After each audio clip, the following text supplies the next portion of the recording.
Hi everyone, it's Melissa Whitaker. I'm the CEO and founder of Melissa Whitaker International. And hopefully you saw our video yesterday. Yesterday we did part 1 of when deals stall out. And we gave 6 checklist items that you can look at and kind of check yourself to see when I have a deal that stalls out, did I do all these things ahead of time, or why potentially has my deal stalled out? Now, because there was a lot of information we wanted to go over, we just did the checklist in the first part 1 video. Now, as we're going to go into part 2 of when deals stall out, I'm going to be covering the 7 ways you can reignite your opportunity. Right? So how can we start to get more communication going? How can we get a hold of people again and make sure that we are adding value to potentially have a deal that has stopped, to get it moving again, and to make sure that we are making the right connections and we're giving every possibility to partner with our new client or potential client. Okay, so we're gonna go over the 7 ways that you can reignite your client in a conversation to keep the deal moving. All right, the first one is when you follow up with a client or potential client, and this is again, you've already been speaking with them and you have moved it forward where they have shown interest to receive a recommendation from you, whether you presented it in person, which is always the ideal, or if your particular solution you had to do over Zoom or they're not local to you, something of that nature, you may have also sent your recommendation along with presenting. Okay, there could be a combination. But nonetheless, you've already gone through that process. You have found your ideal prospects or clients, you've reached out to them, you've had appointments, you hopefully did a thorough discovery process, and you got to the place where they asked for a recommendation or you provided a recommendation and then it stalled. So one of the ways you can start to make sure you're getting the conversation going again is number 1, follow up with purpose. I think what happens too often is we call and say we're just checking in, right? And that's problematic because that's like every other salesperson. You're not differentiating yourselves whatsoever. So you want to follow up with purpose. You want to call and say, hey, I'm following up about the conversation that we had, and I wanted to let you know that I have some additional information that I wanted to provide for you, or I came across this awesome article that I thought you would really appreciate. So let me know when we can have a quick conversation so I can get you that information and also see how things are going. Okay, so that's an example. You need to add some more value. All right, calling and following up with purpose, which takes us into the second step of just kind of like something not to do, but don't just check in, right? Make sure you're not just checking in to say, hey, I'm just checking in to see how things are going.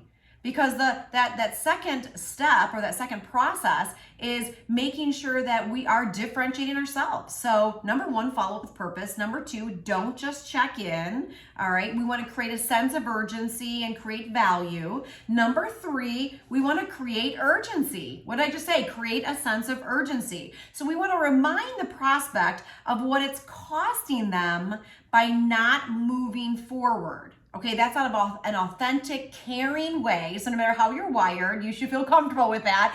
It's really out of your care for them, right? You want them to succeed. You want them to excel as individuals and as companies. So you have to remind them that every day that goes by that they're not making this change, what are they losing out in?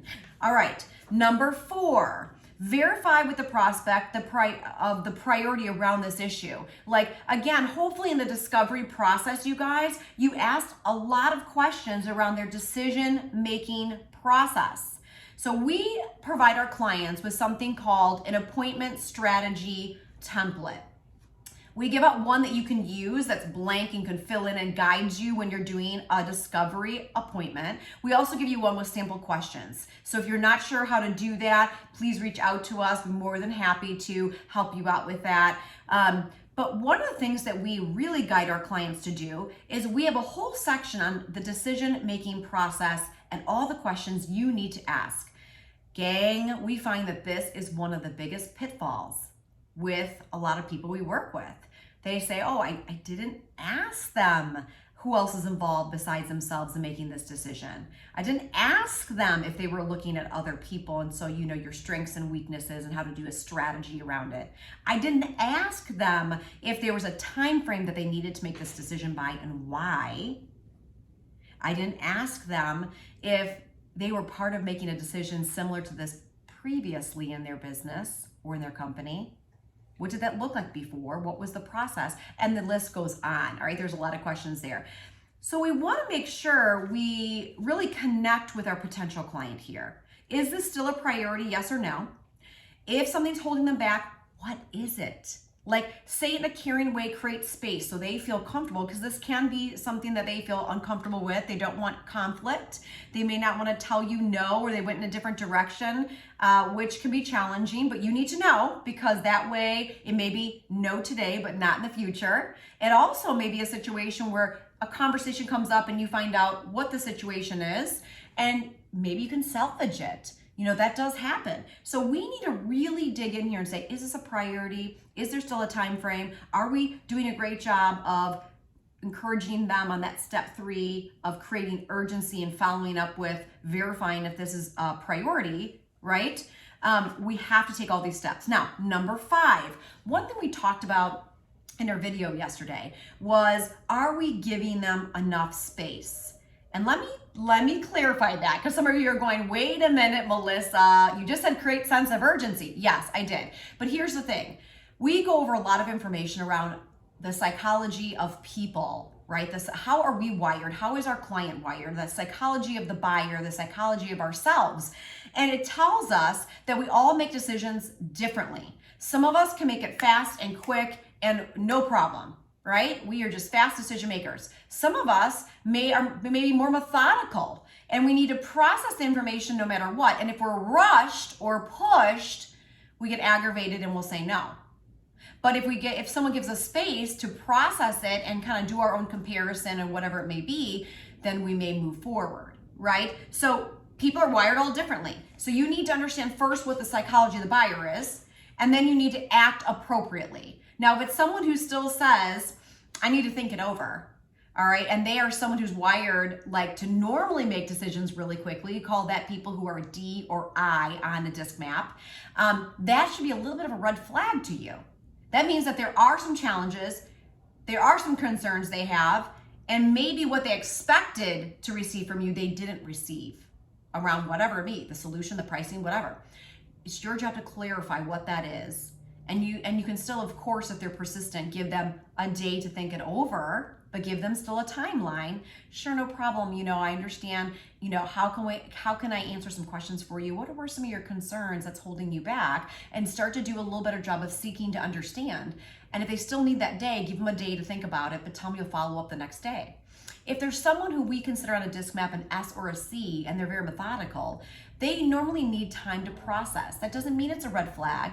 It just means that that's how they're wired, and we want to be respectful of that. So again, if they can make a decision, great, but if not, you need to give them the space to process. Otherwise, they do get frustrated and feel like you're that pushy salesperson that no one likes, by the way. It should be an authentic conversational process. They should feel great about answering, yes, I want to work with you. Yes, I want to do things with you and have the solution, right? So in that case, I usually recommend that you give them about 2 to 3 days to process that information, and let them know if you don't hear from them in those 2 to 3 days that you will follow up on that day and time, but have it on your calendar, right? Pencil it on the calendar with them as well. All right, step number 6. The 6th way is also is to make sure you're listening closely, right? So in other words, when you're able to start that conversation again and start to seek to understand, you want to actively be listening. Do you know what I'm talking about? Because some of us are listening, but we're also thinking about a bunch of stuff in our head. Are we actively listening and listening closely to see what their true concerns are? What are their fears in the process? What is truly holding them back from making a decision? And can we help them through that? Can we guide them through that? And the 7th step, or the 7th way, is ask for feedback, right? Be honest with them. Say, I'm trying to do the best I'm trying to do the best that I can to help you out, and let them know that you really would love to work with them. You really would love to work with them. So how does that look for them? Like, how can you make that happen? Or what do we need to do to work together to compromise on a few things, or be flexible around payment schedules, or whatever that may be? Like, letting them truly know from your heart that you would love to work from them. Okay, make sure that's very authentic so that they feel that and know that, and it's not just a sales tactic. Okay, so those are the 7 ways that you can start to reignite a deal that has stalled out. I hope that is helpful for you guys. Again, if you didn't see our video yesterday, I would encourage you to look at that. There's a checklist of why things may have stalled out. And today we covered in part 2 the 7 ways or steps, things you can do and make sure you're doing to reignite the conversation and get that deal moving again if it's meant to be. All right, I hope this finds you well. I hope you have a great day, and we'll talk soon.